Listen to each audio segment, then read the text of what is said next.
I have so many questions to ask you, and I know we're right here at the end of our time. So I'm going to take all those questions and shrink it down to just one. What is, if for all the writers out there and publishing professionals who are listening, what is the one piece of advice you wish you had when you started writing and that you'd like to share with all these writers? Oh man, save the hardest question for last. Huh? Yeah, no pressure. Um,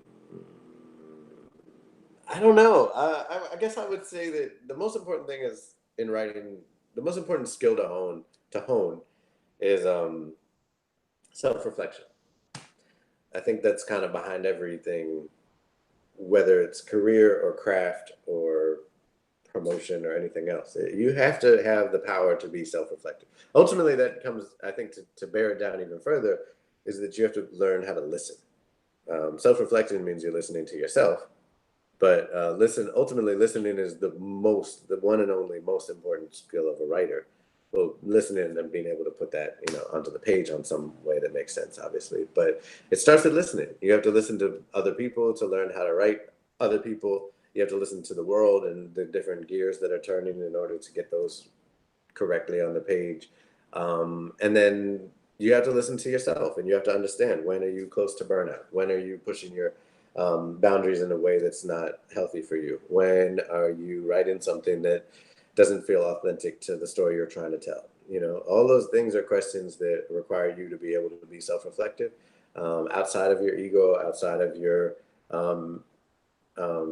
ambition. Not that either of those things are like, you can't have ego or ambition. We all do. But you have to be able to step outside them to hear yourself clearly. And if you can't do that, then you won't. And that's, I think, when we stumble and fall, including like, what are our definitions of success for each of us? It's going to be individual and different. And that's wonderful, but the danger is that if we're not paying attention to ourselves, if we haven't asked ourselves some of those good and difficult questions, we will be successful and not realize it, and then lose it without even having realized we had it, and still be trying to be someone else's definition of success. And that is nothing you ever want to do.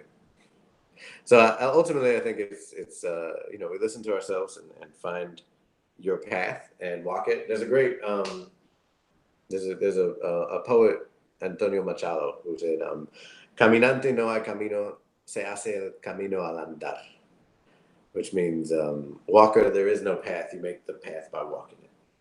Se hace camino al andar. And I think that's the best writing advice in the world.